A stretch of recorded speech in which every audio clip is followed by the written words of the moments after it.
Good morning, everybody. This is your all access football show. I am your host, Lawrence Johnson, and I got my man, Russ Lande, my man, what we call you, the scout extraordinaire. How you doing today, man? Life is good. I don't know if I'd say extraordinaire, but life is good. Well, that's what I'm going to use today because that's what I believe. That sounds fair. Absolutely, man. Well, I can tell you, viewers and listeners, we have a full slate of information to talk about today. I know we're going to get into the Hula Bowl. My man, Rick Ciaratella, the boss.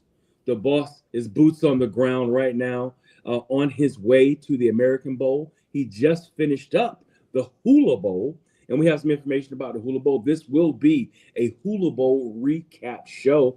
Of course, we have a quartet of bowls coming up here with the Hula, the American, the Senior, and the East-West Shrine Bowl. So we're going to start it off with the Hula Bowl, and we also have a real treat for you. We're also going to have Todd Worly, the executive director for the Hula Bowl, and we're going to talk about what's going on with the Hula Bowl, players that rose. We're going to talk about some players from some small schools that did not get a lot of recognition during the season, but the Hula Bowl is going to bring them to you, and we're going to ask Todd about them.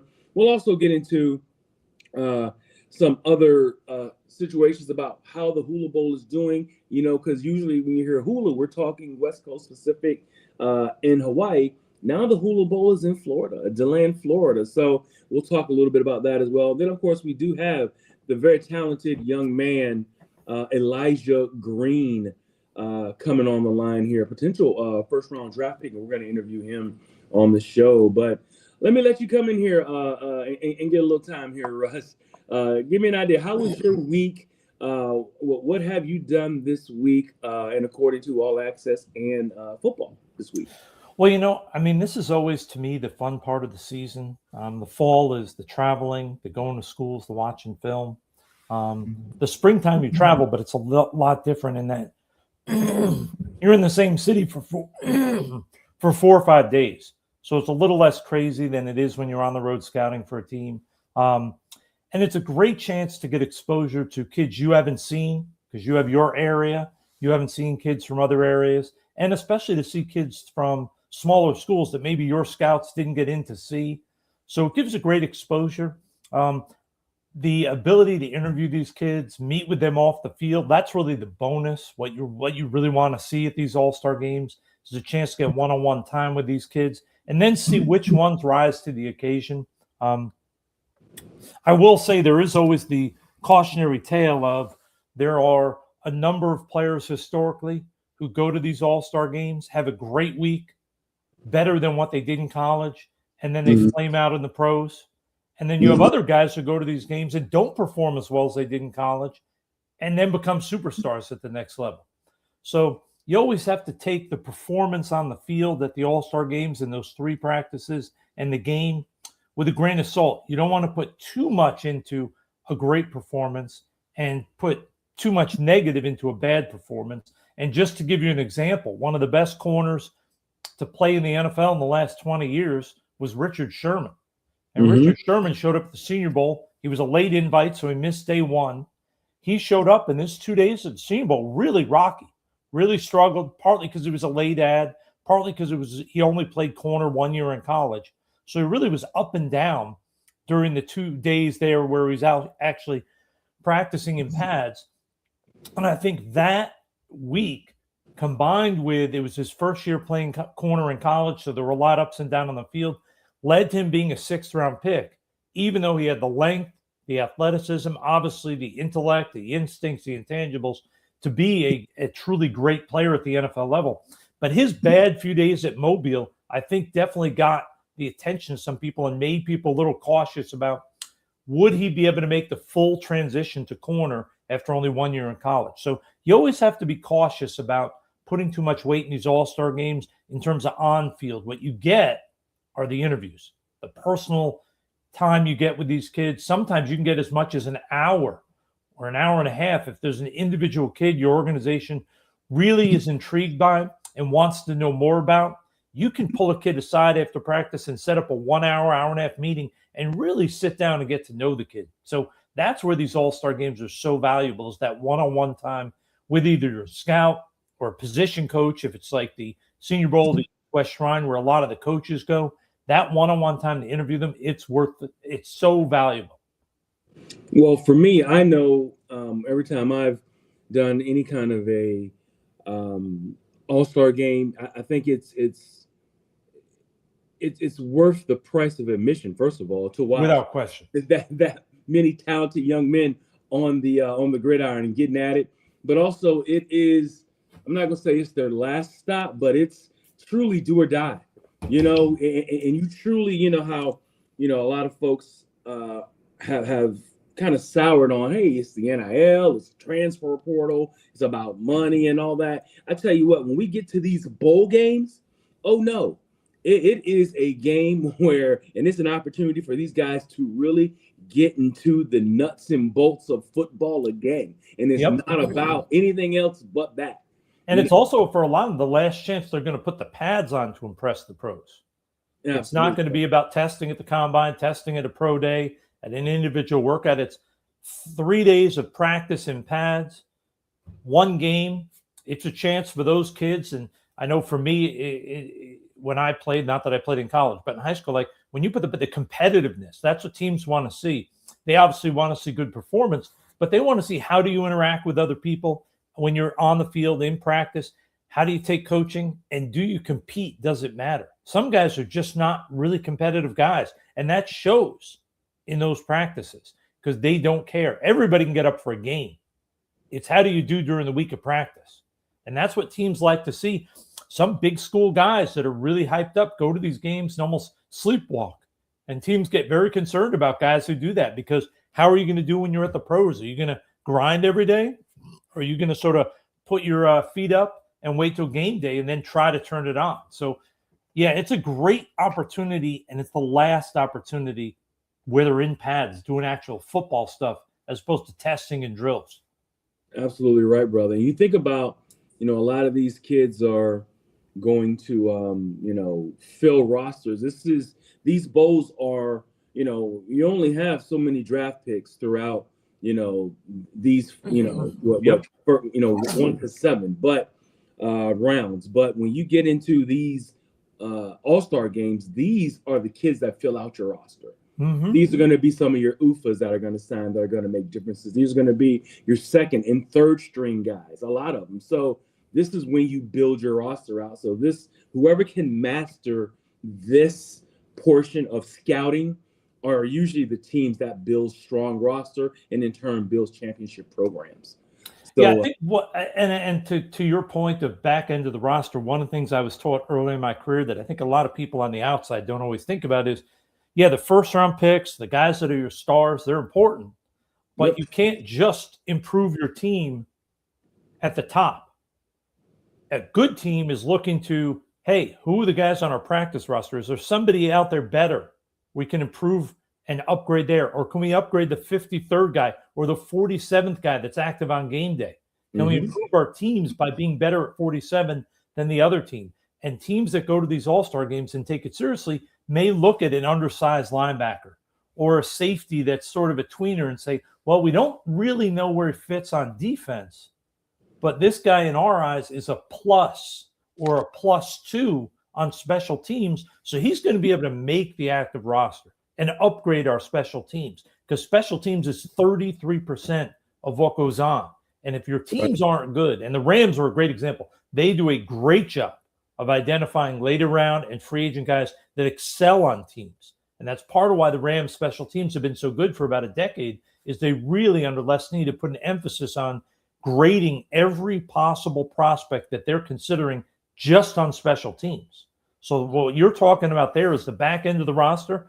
That's part of why the Rams have been so successful. They really have done a great job of finding guys that can help on teams, and guys that are competitive enough to help on teams often have that competitiveness and work ethic to improve as players, whether it's on offense or defense. And that helps guys develop. So really important, and great point you made about you're not just looking at the top of the draft. You're looking at guys to fill your roster out and improve your roster at the bottom. Not just fill it out, but improve improve the bottom of your roster, which is the key to success in professional football.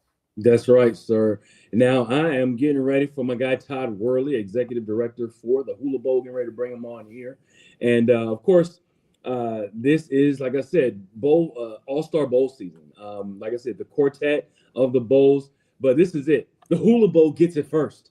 You get an opportunity to catch them today, but let me go ahead and put my man Todd Worley on the stage here. How you doing, Todd? Doing great. Much better rested than I was about a week ago, right? Oh, yeah, man. Absolutely. Everybody, this is Todd Worley. He is the executive director for the Hula Bowl. Has a lot of things going on. This is his time. This is the busiest time of his year. We have all the athletes there, the agents, the coaches, everything happening at this moment.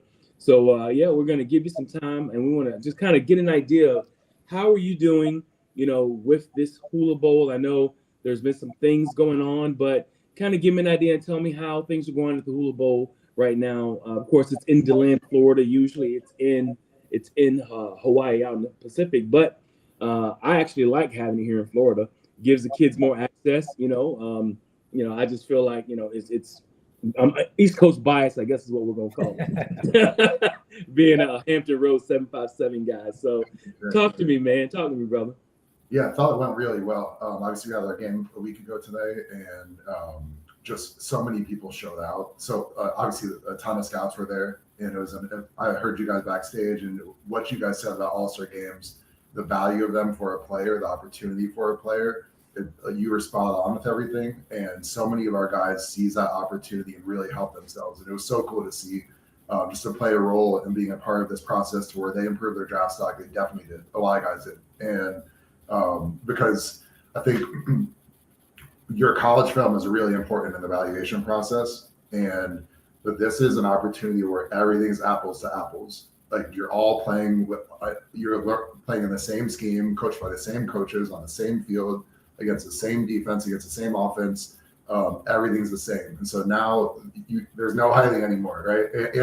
And so now you get to see who are the guys that are just the best players, not necessarily opportunistic because of their scheme or because you know what I mean. And so that's such a good opportunity for guys to show that, and so many guys did that, and you love the competitive spirit that they wanted to do that. They took the opportunity, they ran with it, and it was so cool to see that all play out.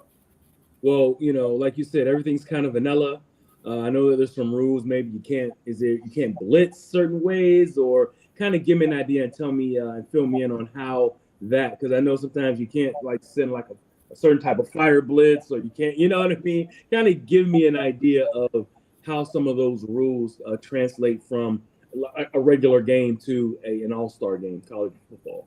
Of course, yeah. So blitzing's limited, and the reason we want to see who, and we're trying to put on the best show for the NFL scouts and coaches to evaluate our guys, right? And so in a college game, you're coaching to win the game.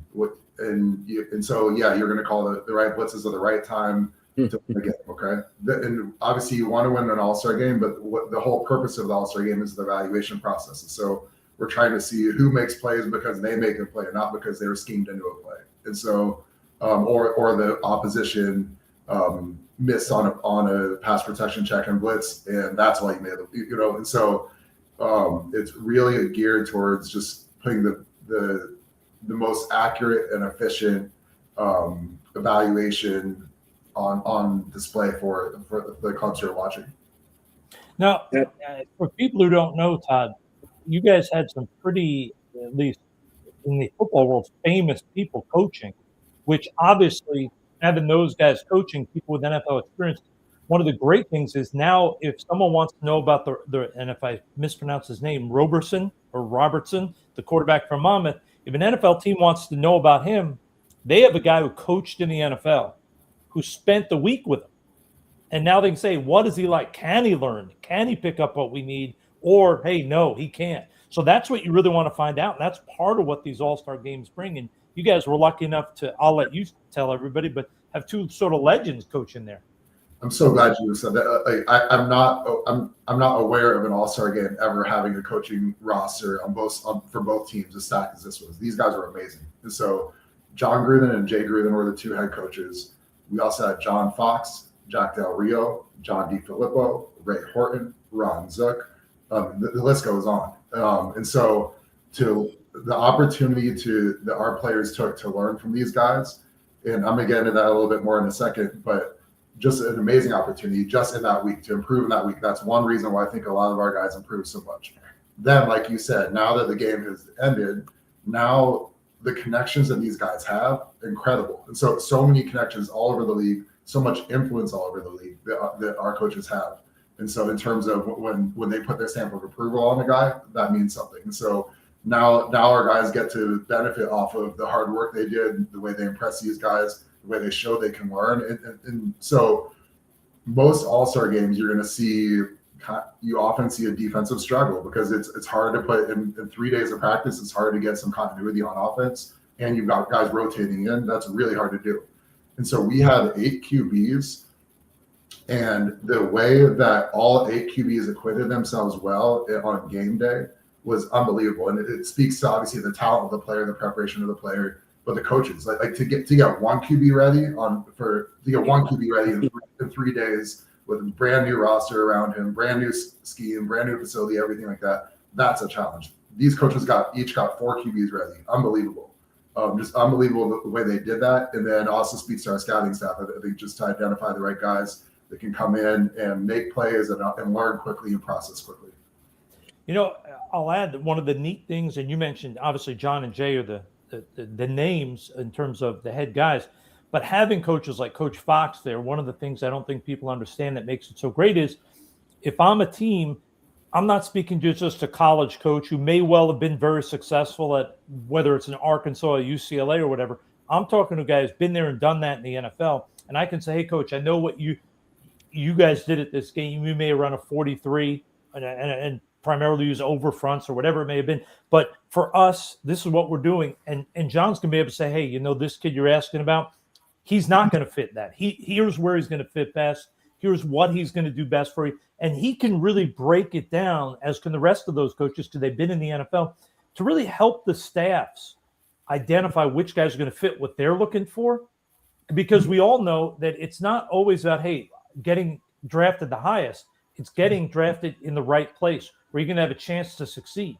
And having that ability that you and your whole staff did there, bringing in the right coaches, I think is going to benefit these guys, because some kid may not get the chance. He may say, oh, I'm bummed I didn't get drafted. I was undrafted. But he may go to the perfect spot because Foxy talks to a DC and they say, no, this is the guy you want as a nickel guy in your scheme. And all of a sudden that kid makes a team because he went to the ideal place based on the skill set. So that you guys deserve a lot of credit for making sure you had coaches with NFL experience that can really relay that information about the kids to the teams and have it be trusted.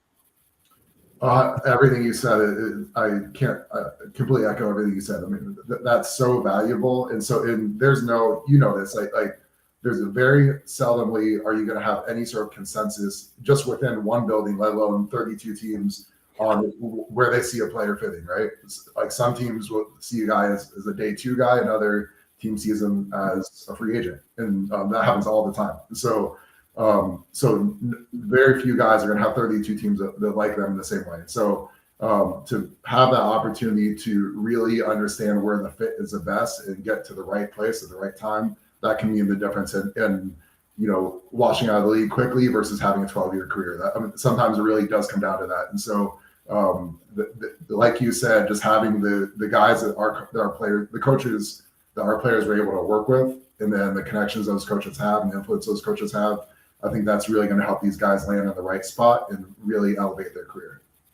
So just a quick question. So we have John coaching one team, Jay coaching another team, correct? Exactly. Yep. So you know, just so that may have flown by everybody, but you have, you know, 2 of the legendary coaches from a legendary family, you know, almost like the Harbaughs, but we have John and Jay Gruden, and being from DC or being from Hampton Roads and being a DC follower, you know about Jay Gruden, you know about John, but it's kind of like, to me, their personalities are almost bigger than life. You know, kind of give me a little commentary on having those 2 guys in a room and saying, all right, guys, you're going to coach the teams. What's it like having those guys coaching the kids right now? Man, they're just so refreshing in their authentic love for football. These guys are junkies, football junkies. I mean that in the best way. The three of us are too, right?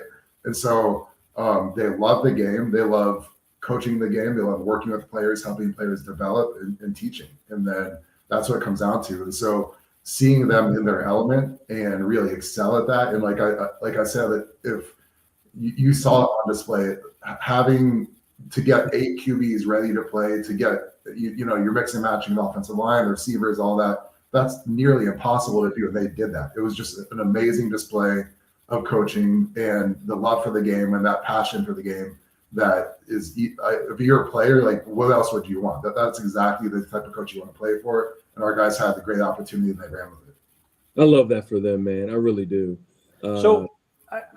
Sorry, Law. I got a question for you, Todd. So obviously we can talk all about the great connection and everything, but so you're the head marketing. Who are the guys at the end of the week that you said, wow, these 5 guys, they put a stamp on themselves for the NFL that said, hey, you may have thought I was solid or adequate or maybe not even good enough, but now after a week, you feel, because you're the head guy, you're there watching it, you know these kids, you've got intimate relationships with both the kids and the coaches. Who were 4 or 5 guys that you think really helped themselves both with their on-field, but also how they interacted, what the coaches saw them as kids and people, and sort of a guy that's going to be put into an organization? Like, which guys really helped themselves? Man, it's like asking me to pick my favorite child, right? Yeah, or Dave. Fine with that too. Right. So I there's no way I can. First of all, it's going to be more than 4 or 5 guys, and even the names I'm going to name, there's still a lot of other guys that help. I think so many guys help themselves. So I'll run through my position here real quick. But you can't just name Todd Worley, that the director was the guy who helped himself because he was so better than everybody else. No, I was a liability, man. So at QB, I think and you know this. I think too often when you're looking at evaluating head coaches or QBs, I think not every situation is the same. Sometimes some places have more resources, some places have more talent, and so I think a lot of times QBs of teams that aren't necessarily as successful on the field, but it's hard. It can be harder for them to look at based on their pieces surrounding them. And so I think sometimes those guys can really elevate themselves when they get to an all-star situation where it is an apples to apples comparison. You're all throwing to the same receivers. You're all in the same scheme. You all have the same offensive line, the same running game, and all that. So I think for QBs that really stood out, I think you look at Karan Jones from Virginia Tech, Ethan Kaliakmanis from Rutgers, Jake Retzloff from Tulane, and Derek Robertson. And Derek Robertson did well. I was going to say Raylan Braxton, though. I thought Raylan Braxton as well from Southern Miss. And so I thought those guys, all 8 QBs showed some flashes for sure. Then running back, arguably the guy that so I want to get into this here. So Coleman Bennett from Kennesaw State. So the way he handled this, I don't know if there's a player that elevated his stock more than Coleman Bennett did this week in the Hula Bowl. So he, from an FBS program, obviously not Power 4, good. We like the college film. We liked him coming out, and then he gets an opportunity. So on Thursday after practice, so our last padded practice, we find out. I'm going to backtrack for a second. Both rosters had 4 running backs, okay? And so his roster, after Thursday's practice, we found out 2 of the running backs were going to be leaving. And so we had 2 running backs left, him and Desmond Reed from Pitt.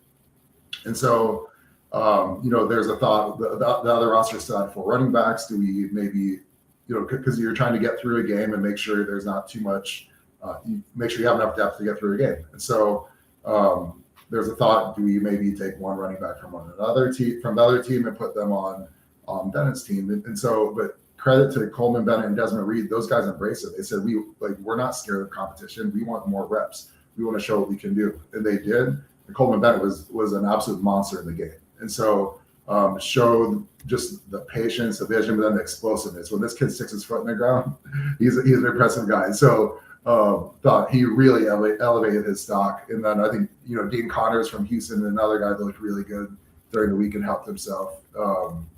Receivers. And so I know the small school guys this is a golden opportunity at any position, but especially a receiver, to show, yeah, I've got the movement skills to play with all these guys. And so you look at Kyle Dixon from Culver Stockton, 6'2" and change. And the question, when you've got a small school receiver, that's going to be the question. How do the movement skills translate against the higher level competition?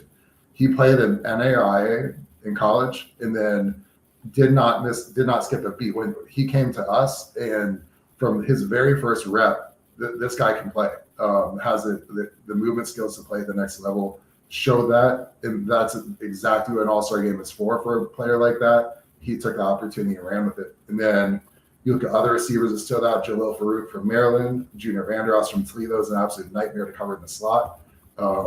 Camden Brown from Georgia Southern probably might have the best week of any receiver, with its size, movement skills, and the way he catches it. Chris Hilton from LSU finally gets to show what he can do. Kind of his role was limited at LSU. This was a great opportunity for him. I mean, so many guys stood out. EJ Horton is going to test through the roof from Purdue. I think a lot of people are sleeping on him, but I think there's some upside to tap into there. You'll get tight end Lance Mason from Wisconsin. Great week. A lot of buzz about him. Hudson Habermel from UCLA, 6'0", 6'4", I believe was the measurement. Like really intriguing matchup piece in the passing game. And he's a Bruin. I mean, that alone means he should be the first pick overall. and so exactly. So like the way, I don't know that he was necessarily used to the best of his abilities at UCLA, but then that's what an all-star game is for, to see when guys get to expand things and show what they can do. Great opportunity for them, and he took it and ran with it again. Offensive tackles, you're looking at Rasheed Miller from Louisville, Ruben from UCLA. Both of those guys have, so obviously no rookies are finished products, especially when you're looking at these day three type of players. None of them are finished products, but you look with both of those guys with their height, their length, the way they can move, the way they can bend their knees. I think there's a lot of upside there as those guys add play strength, get and develop their hands. Both of those guys can play. Guards, man, one of my favorites, Melvin Priestley from Illinois, man. Like this kid he played. One of my old coaches used to say, football is an organized street fight. They put a ball just for the parents. That's Melvin Priestley right there. He great guy off the field. You get him on the field and he wants to destroy you every single play. And just that nasty streak, to me, the way he comes off the ball, explosiveness, knee bend, play strength, nasty streak, really good in the running game. He played right tackle at Illinois. With his size, he's going to move into guard at the next level. And then I like him in pass pro as well. I think he did well. I think I like his upside too. John Darius Morgan from UAB, super long arms. I thought he had a really good week and impressed and helped himself. And then back to tackle real quick. I think talking about small school guys, Ryan Chernecki from Kutztown. So again, situation where, yeah, you like the Division II film, but what's he going to look like against guys from Power 4 schools? And like you look at, A, I thought he looked really good. B, the fact that he, out of everyone here, he hasn't had the training, the training, the nutrition, the coaching, the resources, the time, all that the Power 4 guys have had to develop. He hasn't had that and is still at this level. So now you look at as I think there's so much upside to tap into there because of that. Defensive ends, Mitchell Melton from Virginia had a heck of a week. Juice off the edge all day long. This kid, he really impactful in the passing game. Plays well against the run too. Wesley Bailey as well from Louisville. He looked D tackles. I think you're looking at Keyshawn Silver from USC, Tommy Dunn from Kansas. But a lot of guys help themselves, so that it's impossible to get to everyone. But then corners, I mean, one of our coaches said something like all of our corners are 6'5", and we had some huge corners. It wasn't necessarily by design. We were just going the best corners we could find, and a lot of them had size. You look at Karan Prunty from Wake Forest, DeCarlos Nicholson from USC, 6'0", 2'7", 34-inch arms, explosive ball skills. Like so many guys help themselves. Jaden Rios from Texas State. Then at safety, you're looking at Larry Worth from Arkansas, 6'0", 3'7", I believe it was, 225.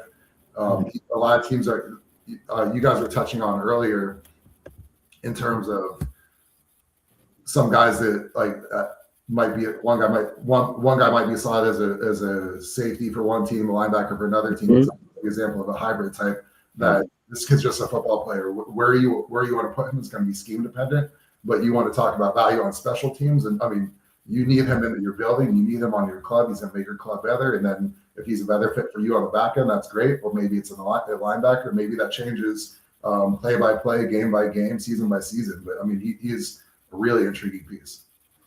I got to jump in. One of the things you mentioned Priestley with the extreme competitiveness. And I think one of the things that people don't understand if they haven't been in the business is it's obvious every team wants the Jonathan Ogden athlete, the unbelievable, phenomenal athlete at any position on the offensive line. But the more you're in it, you also realize that athleticism is not the number one trait for offensive linemen because of the physicality, the violence, the injuries that not only affect every game, but the season. And when most of the successful guys that make it as offensive linemen, yes, they're good athletes at the NFL level. Obviously, we're not going to fool ourselves and say that you can go get 300-pound people walking down the street. But it's the rare competitors that often end up succeeding and overachieving at the next level because a lot of sacks are due to second effort. A lot of plays made by defensive teams late in the season in the playoffs are due to other guys being hurt and backups having to come in. So guys like you were describing Priestley, and I only saw him on TV games this year, but when you get to an all-star game and you see a guy that wants it that bad, that competes that hard, that gets scouts excited because they know that if they recommend this guy, even if he's not perfect athletically, they know he's going to uphold what they're fighting for, which is competitiveness, toughness. He's going to do all the things you want off the field and in terms of competing. So it's something fans have to understand a little more. Athletic ability is one thing, but that mentality of competing on the offensive line, because that game is so brutal, guys falling on your knees and ankles from the first day of camp, and they got to play in games 5 months later. It is a brutal job, and I love how you describe Priestley. Those guys make it. He's the type of guy. If I'm going to go down, I want to go down swinging with Melvin on my side, man. He's the type of player you want in your organization. He measured 6'0", 33-inch arms. So some people are going to be down on that. But just press play. I mean, you look at him, watch how he comes off the ball, watch the knee bend, the play strength, the nasty streak, watch how and so when you move him inside, I think he's going to, in pass pro, he's going to be better than he was at right tackle just because he's going to better ability to mirror and anchor. I mean, this kid, he can play. So would definitely put my stamp of approval on him, like him a lot. That's what I like to hear. I love guys who and this is part of what the All-Star games and what you guys do at the Hula Bowl is, you give teams a chance to see the individual, as opposed to when you go to a school, especially a Power 4 school, you don't get to meet with the kids when you're there for a day. You're watching film, you can watch practice, you can talk to people. But at these All-Star games, you get to watch an individual kid and you get to grab them if you want and spend 30 minutes or an hour in the evening with the kid, really figure out what makes them tick. And when you find a kid with that type of just fire, that's what gets you excited as an organization, because a lot of organizations, in my opinion, do a bad job. But those that do a good job, they really nail down that intangible side. And that means which guy's going to do the small stuff to succeed and pass the guys that may be bigger, may be more talented, but they don't have that fire, that desire to succeed. So the Priestley guy, that excites me hearing that's what he showed this week, is that he wants it. It's that important to him. He did. You see that in the college film too, and then it just translated this week. I mean, it's refreshing. I'm a little old school in my evaluations. It's refreshing to see offensive linemen that come off the ball, that can play with bent knees, that have an athlete, and they want to destroy you. It's not. We're not playing golf. It's not golf, right? And so. No, well. Now you want to take some of those guys who don't do it and say, why don't you just go play flag football, because this is where the real football players are playing. Or play marbles or something. That's right. But there are so many other guys that stood out. I ran through a lot more than 4 or 5. I know that. But I love it though. It's great that it shows you love these kids, that they made an impact on you personally, which is awesome. They did, and there's so many other guys that help themselves too. And like I said, it's every team's going to be, it's kind of a pick your flavor per team, right? And so some teams are going to be a lot higher on other. on some guys and others, and that's fine. You don't need 32 teams like you. You need one team like you. And so I think so many of our guys took the right step forward and improved their chances with teams, and that's what this is all about. It's an opportunity, and these guys took it and ran with it. And you, sorry, one last question. I'll stop being the guy down. So obviously, this was your first year running the show, putting things in order. Are there things you're already thinking, even though the game is barely out of your mind, that you want to do next year that you're excited about to make it even better? Because every year you want to be better and better and better, just like every player wants to improve. Anything that's already jumped out to you that you saying, hey, we have to do this, or we want to change this? Yeah, I mean, I think, first of all, this was the 80th anniversary of the Hula Bowl. So, I mean, there's so much so much tradition already in place, so much quality already in place.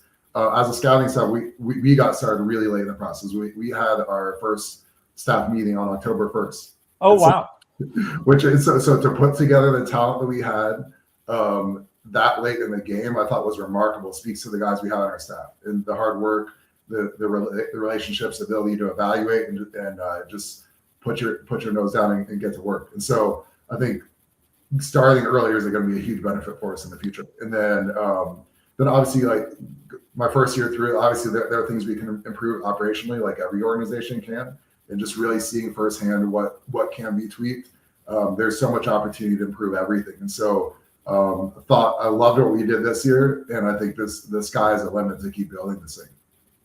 That's awesome. I'm excited. I know when I was at the Rams and then at the Browns, especially the Rams, because it was still in Hawaii, man, the scouts would start lobbying back in August for which scout got to go to the game. So I've always had an affinity for the Hula Bowl. So I love that you're there. I'm just excited for the future of the game, and knowing you're in charge, I think it's going to just grow and grow and grow and continue on the great tradition.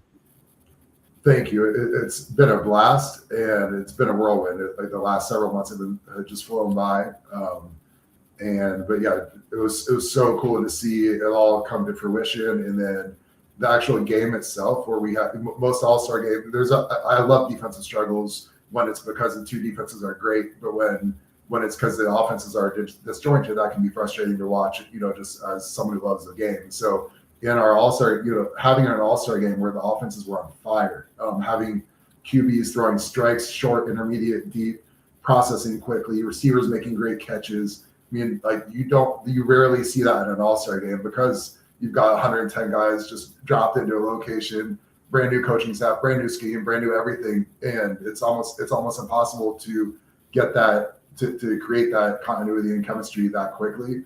We did, and so it was like I said, such a testament to the coaching staff, such a testament to the talent and the FBI of the players that we had, and it was really cool to watch. Well, I absolutely love that this still goes on, and thank you for coming in and putting a great product out there for these young men and these coaches and everybody to continue their careers. So I guess, and I'm big on the social aspect as well. A lot of these kids that are coming in, sure, they're very talented athletically. They got it going on. A lot of coaches also want to make sure and see, how does he interact, in a environment that he's not comfortable with? That is a huge aspect nowadays of pro sports. It's just what it is. How can they handle a situation that is not to their liking or to their advantage? Can they come into a team, and be a good soldier? That is a huge aspect that a lot of teams pay attention to nowadays, and I just love it that we got you guys started off and kicked everything off, and I just really appreciate you coming on and giving us some of your time. Anything else you want to talk about? I know you kind of hit on it a little bit, but what's next for the Hula Bowl? And I know we said, hey, what's the next thing we want to add or anything else, but anything else you want to add? Yeah, I think you both hit on it at various times throughout this. I think the timing of our game is such a benefit to the players because you're coming to an All-Star game to help yourself. And it's obviously for yes, you get the access. We offer great access to the NFL scouts who are there to really unlimited opportunities to interview our guys. And so that's a great opportunity. But to show what you can do on the field and do it earlier in the process is huge. And so we've already had guys get invited from our game to the Senior Bowl and to the East-West Shrine game. That's what it's about. We're the number 3 game. We get that. We want as many of our guys to have that opportunity. That's why our game is so much earlier, and then also the sooner you can create that buzz for yourself, the sooner you buy yourself more time to get an invitation to one of those 2 games. And earlier in the process, you're creating that buzz for yourself, makes it more likely to get invited to the combine as well. Those are like really big boxes guys want to check. And that's why we have our game so much earlier than everyone else, to really maximize the opportunity for our guys. And so neat. So many guys deserve it. Some have gotten it already. I think some are going to in the coming days, and just can't wait to see how this all unfolds for these guys, because they laid it on the line. They believed in us. We believed in them. And I'm pulling for all these guys. Man, appreciate that. I know we have Elijah Green coming on at 10:45. You want to hang out, or you got to get out of here? I'm open. If you guys want me to stay, I'm in. Yeah, absolutely. I mean, come on, man. You start recruiting for next year. Yeah, absolutely. So, but yeah, we're gonna get him on here in a little bit, and we can talk a little shop, and while we wait for him to get on. But let's talk about the college football championship game on Monday. Let's all kind of pitch in on that. Incredible game. I am so excited to see this game. I think it's really, from the way it's been built, David and Goliath kind of a game. You got the juggernaut that is now Indiana football. I would have never thought in my midlife that I would see an Indiana team, of this magnitude. And it's almost like, they have taken that Big Ten mantle and put it on their back and have totally played the part of a Big Ten powerhouse. Didn't see it coming. Of course, Signetti being from JMU, I kind of saw him and how good he was, but never knew that he could take it to Indiana and put this product out there. So, but being an ACC guy, I'm looking at Miami. I'm thinking Miami can slow the game down, but I want to hear what the pros have to say. I want to hear what you have to say, Todd and Russ, because this, could be a ball of dynamite and everybody could go off in this game on both sides of the ball, or it could be a bloodbath based off of how Indiana has been dragging teams left and right. So I'm going to give you first shot, Todd. You're the guest in the house. So I'm based in Columbus, Ohio. So for the majority of my scouting career, I've really focused on schools in the Midwest that I've covered directly, and still do this year. Obviously, I'm the director for our game, but handled all the schools in the Midwest. So I'm really familiar with IU. I've had IU as one of my schools for a long time, and they've always had some really good players, and it was always and even under the previous regime, like they had some moments where it was like they're building something special here, and then it just didn't all come together for them. But then the job that Curt Signetti has done there is this is arguably one of the best coaching jobs in college football history. I mean, yes. To take a program with, you look at the blue bloods that they've surpassed, and they had virtually zero tradition there, and it's a basketball school. Just to do what they've done, like top to bottom, from a evaluation standpoint, recruiting standpoint, development standpoint, coaching standpoint, X and O standpoint, culture standpoint. Like he's hit home run. That whole staff has hit home runs every single level of that, and it's just unbelievable to see.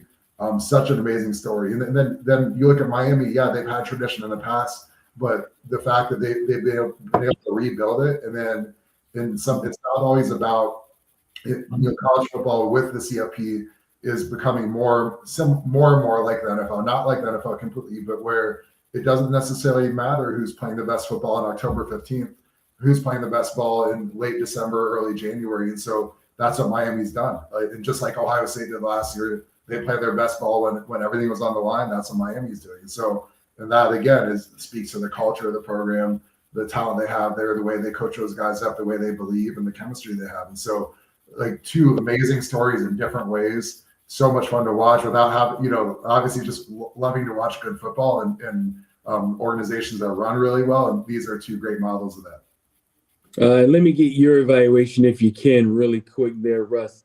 I think we're getting ready to bring Elijah on, but anything you wanted to add to that? Yeah, well, two things. Firstly, I think what Todd says about what Coach has done at Indiana, the only two places I can remember, and one is not even Division I, but first, what Coach Schneider did at Kansas State is a similar sort of thing, taking a program that was basically known historically for being a doormat and building it up to being a national power.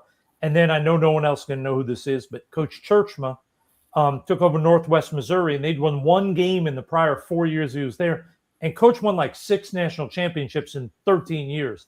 So those are the only two. But I think what they've done at Indiana and what Coach Cristobal has done at Miami, adding, of course, Akeem Mesidor, the great Canadian, being there.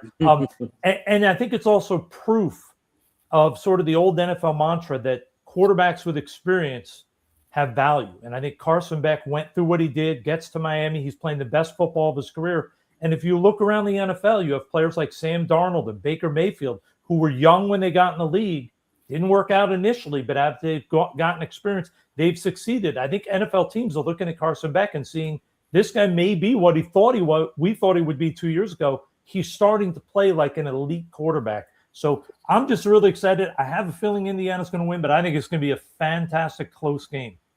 I do too. I really do. I'm going to win. And it's one of those things where, when you see a team like Indiana, they have just steamrolled everybody, and it hasn't even been close. But I got Elijah on the line. Let me go ahead and get him in here with us.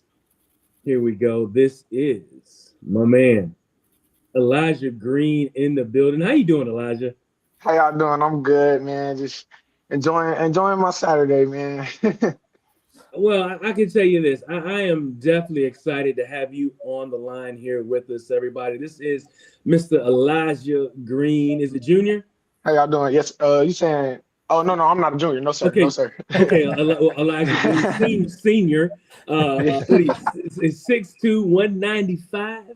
Okay. Ooh, that look good. Yeah, man. Maybe 198. Maybe 198. Okay. Don't worry about the 198. The fact that you're over 6, that's what you want. That's what NFL teams want to know. As long as you get a 6 at the beginning of the height, everything else takes care of itself. So I got a question for you, Elijah. Just because I saw you played other sports in high school. Is it basketball and track? Yes, sir. So, and I'm sure Todd and Lande know this.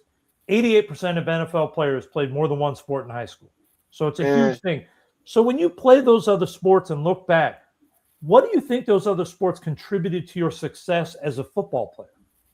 No, definitely. I think playing other sports just plays a big part in just athleticism, just showcasing that, okay, I can do more than just backpedal. I can do more than just run forward, break at certain points.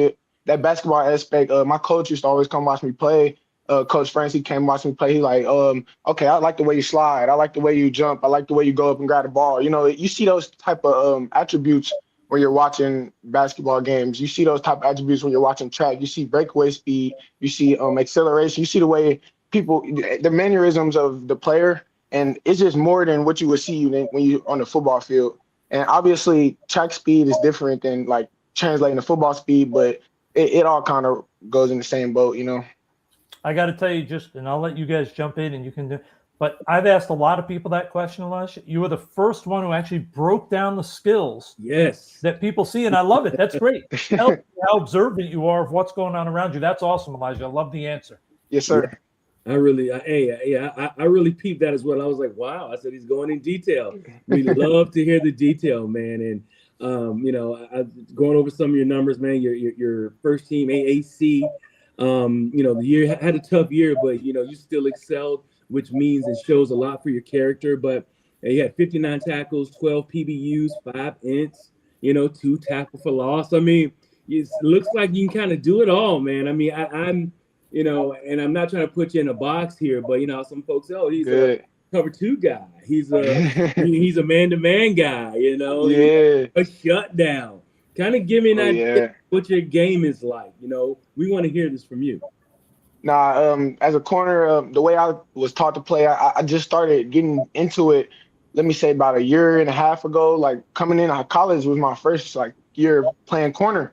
So like I like to press. You know, I like to get hands on. I like to get in your grill and make sure you can't do nothing. Throw off your timing a little bit. Like, and Yes. I had dealt with a couple injuries here that caused me to you got to play off. I had hurt my hand. It was like you got to play off. I got comfortable with it, you know, and it caused me to be more instinctive on my movements. It caused me to read the quarterback more and just gain more knowledge in the game because I couldn't do it physically, you know, and just having that mental aspect of the game and just knowing that, okay, I can't really do this off coverage. I can't do man coverage. I can't do getting your grill and press. I think pressing is my thing though. Okay. All right. Well, having those long arms probably helps. You know, and I'm telling you that's what they look for, man. Get those arms on those guys, reroute them. Oh Just to yeah. give me an idea, what position did you play before you became full time? Well, in high school, it was just I was all over quarterback, wide receiver. I played a little bit of linebacker, but like I'm one of the players. You know, I do it. We may have a technical difficulty. We'll sit tight. Elijah should. Hopefully, we can get him back in. You still there, Russ? And Yep, I'm here. I want to ask him because he may not understand this or know this because he doesn't know my background. But I saw his cousin actually played for the Browns when I was there. Okay. So the big Gerald There we McCoy. go. So that's Okay, what I there we want to go. find out how close he is with Gerald because Gerald was a freak of nature athlete when we took him out of Florida. There we go. Now we got My you back, bad. Elijah. There you go. My bad. Somebody That's all called me out. Technology, man. It's all good. It's all good. So Elijah, when I was a scout for the Browns, it's from reading your bio, it sounds like we had your cousin. Oh, Big yeah. Gerald McCoy. Oh yeah, man. Man, that's my dog.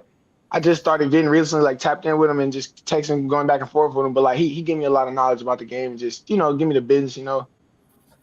He learned a lot because he's an impressive guy in that he played early. He was a starter, 3rd pick overall, had a really good career. And then he did a great job of continuing his career when obviously defensive linemen, when they get close to 30, it's harder to stick around in the league. And he found a way to carve out more time. So he can probably offer some great insight into, hey, it's not just about being a star. It's also about sometimes you got to grind and be that 3rd D tackle or whatever the role may be. He had a great long career because of his hard work and the character traits that are important to have as a professional.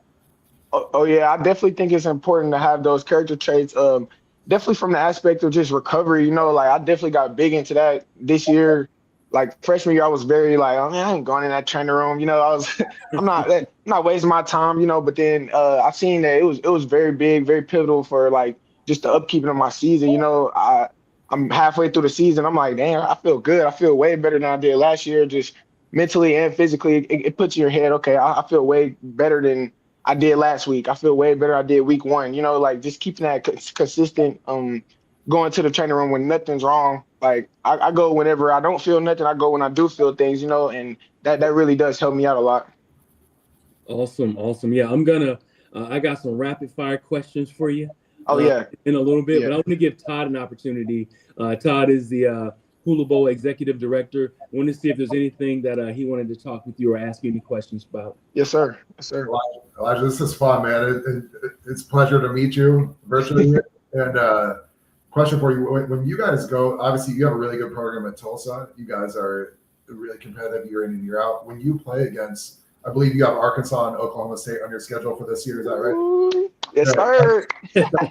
When you see that as a competitor, as a player that wants to play at the next level, what's your mindset going into a game like that?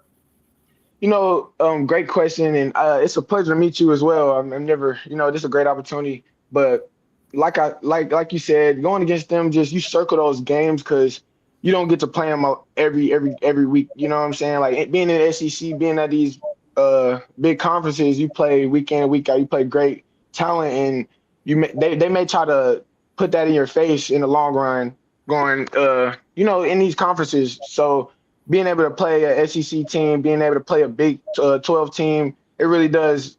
You know, it has you circling games and just knowing that, okay, we do play good competition, so I can't slack off. You know, the scouts and my friends, people try to get you to leave or whatever or whatnot, and they tell you, oh, you're not playing nobody, come play some real comp, and it's like, hey, we play Arkansas, man. That's SEC. We play Big 12, like, and it's not your top notch, just overall powerhouse schools that you come in and playing great comp, but like it's something that we for sure gonna have to work for, and it's gonna be a challenge. And I know, like, when it comes, I'm gonna be ready for sure. Oh, I know you're gonna perform on that island. I can tell you already got it. Ooh. I can tell you're ready, right? Hey, I live for that island. I know you for do. that island. I can tell. I love it, boy. I know you do. From a scouting standpoint, when we watch a school like a Tulsa, like, and you look at the schedule, you're always going to look to see how these players played against those. Every game matters. Don't get me wrong, but those games, yes, there are definitely going to be some eyes on that from a film evaluation standpoint. And so those are great opportunities for a guy at a school like Tulsa to show what he can do and really improve his stuff. Yes, sir. I definitely agree. I can tell you, my man, we're getting ready. Let's get this rapid fire thing going, man. So you ready? Yeah, let's get it. Yes, sir. All right, man. So what's the best piece of advice you've ever been given? Best piece of advice? Really, my best piece of advice, probably my pops. He wasn't really crazy in my life, but probably my pops, he told me just slow down, like stop moving so fast. Like I tend to I look around, I'm like, oh, I want to do this, I want to do that. I'm very, very energetic. I'm an energy ball, like I'm trying to be around, I'm trying to spark plug, but I know he told me you got to slow down, man. You moving around too fast. You need to slow down and just think before you move. And I'm like, okay. I think every time I make a decision, it's like that goes into it for sure. Some of my elders have told me you need to slow down to speed up. So, I like that one. Yeah, so yeah, you can keep that one. Yeah, no, I'm gonna use that. Yes, sir. You can slow down and speed up and focus, and your speed will go through the roof. What characteristics are you most known for? You talking about personality wise or on the field? Let's go both. Oh, personality wise. It's your segment. Man, personality wise, I'm known for my energy. You come around me and you like lackadaisical. I'm gonna build that up. I'm gonna make sure you're not doing that no more. We can't have that around, and I'm all about positivity. And on the field, I think it's kind of just translate. I'm all over, and wherever the energy is, that's where I'm at. And even when there is no energy, I bring it because I know that you got to have it on them days. You know what I mean? That's right. That is right. Okay, and that's on and off the field. Oh yeah. Okay. Oh yeah. All right. Who are the heroes in your life, real life? Now, the heroes in my life, I would for sure have to say my mom. My mom been around. She showed me the way and just showed me that you ain't gotta go big to get what you want. Like you can grind for it and you can work for it every day. You ain't gotta be ashamed about it. Like I done watched her get us out the car and we walk. And, we're walking on the highway type stuff. Like just going through those experiences with her and just seeing how strong her natural reaction to just adversity. Like just seeing that firsthand as a kid, just understanding that. Like it's gonna take time to get what you want, but like as long as you put the work in, it's gonna help. So like I think my mom for sure. I can identify with that. If you had $100K to give to a charity or donate, what charity would you donate to? So y'all got any charities? No, I'm playing. No, but I'll probably get around city, Tulsa, and just check out some child donation centers or probably for clothes or food. I know food is big in the community, and just outreach and like giving people food. I'll probably get that out there. Okay, and I know you're from the Midwest or Oklahoma, right? Yes, sir. Okay, all right. So being from Oklahoma and being from the Midwest, kind of give an idea like a day, in Elijah's 24 hours. You had to fly home really quick, and then fly back in 24 hours to be at home. What are you gonna do, man? When you hit that, when you hit ground at home in the Midwest, in your hometown. Yes, sir. I'll probably hit up my mom. Hey, what we got for dinner? I'm trying to see what we. Your home cooked meal, man. Hey. That's my next question. No, I just had my mama make some enchiladas. She know how to throw them enchiladas down. So Okay. I had her make them. So I'm gonna call her, see if she can hook them up. I'm gonna probably go work out for sure. Work Okay. out at my school, and we ain't got much there. Like it's for sure a small school that I don't know. I don't know if they care about sports or what, but like it's just they don't really. Yeah, it's not really outreach in that department. But I'll probably go work out and then get some field work, and then probably just see if my friends want to hang or something, play the game, Hmm. maybe hang with my brothers, just something like that. But it ain't nothing too crazy. Well, I think we found that charity that we could probably donate to. Once you get blessed, because you will, my man. You know what Yes, I'm saying? sir. So when you think of about success, who comes to mind and why? When I think about success, who comes to mind and why? When I think about success, mm, I think about I don't know. I think about big corners in the league, just resetting the market. Mm, The right way though, like guaranteed full cash. Like incentive is just cool, but at the end of the day, you're trying to see 90, 89 guaranteed, 90 guaranteed. Like and just seeing that every day. I know Frank's my corner coach. He's a big one for me because he just showed me the way and developed me so good to the point where I just trust what he says. And mhm. I think when I think of success, I think of him and just how being able to walk away from the game whenever you want to, not letting the game walk away from you. I think Absolutely. about that a lot. On your terms, that's right. Uh, Facts. if you had to teach a class on one thing, what would you teach? I'll probably get in the game of learning financial, like actual financial literacy, and so I teach that because it's very important for athletes, and it don't get taught like that. So I'll probably teach the financial side of things for sure. All right. What is your most prized possession? My most prized possession, I probably have to say my bed. I Okay. probably had to say my bed. I got the little mechanical bed. It There you go. recline up and down. I gotta say my bed, man. That bed, it do me right. Recovery. You got to recover. You know, You're a for Ferrari real. now. I would tell when I had my when I had my sports academy, I would tell the parents. I said, you got a Ferrari now. We can't put 87 in this thing no more. I Hey, said, we got man. to take care of that body. You know what I mean? We No, got for to take care of real. that body. We got to put high test. We got to put the best foods, the best fuel into this thing, and it needs rest. No, We seriously need to though. keep tuning it up. We need to make sure that you get that rest so you can recover. Very Yes, good sir. answer there, young man. And I have two more questions, and we're done. Uh, Yes, one sir. Take your question time. is one question is number one. You said you're a gamer. Do you play EA Sports college? What? Do I Okay, play EA? We on that game every day now. okay. Do you I use try to, yourself? so That's another question. oh, you know what? I try to use myself, but it just they mess me over on the rating, so it's kind of hard, like it's hard to get in there and just use her. But I do definitely. It's so surreal just realizing, oh dang, I'm in the game, bro. I really could play with myself at any moment in the game. Like it'd be so crazy sometimes, but I definitely play around with myself on the game. No doubt about it. I think everybody from my generation back, we all play that. We love it, and it's good to have it back. Especially for the Yeah, folks so they can see and get an idea of it's not just for playing. In my opinion, it really is a teaching tool, and it also expands. yes, sir. If you're used to dealing with teams or using teams or dealing with East Coast teams, you Mm-hmm. look see what's on the West Coast and look at rosters, and it really Facts. it can be a teaching tool, whether some folks know that or not. But Nah, for real, it yeah, definitely is a teaching tool. I look at the rosters. I'm like, dang, I really like start learning the names of like people hmm on teams and stuff. Like it really does help. And then that's right. even like it goes back to the old NCAA. Like I used to play that with my older brother, and it's crazy feeling like the game back out again. Like it's crazy. Yeah, well, it's actually your first introduction into scouting. Honestly, is what it is.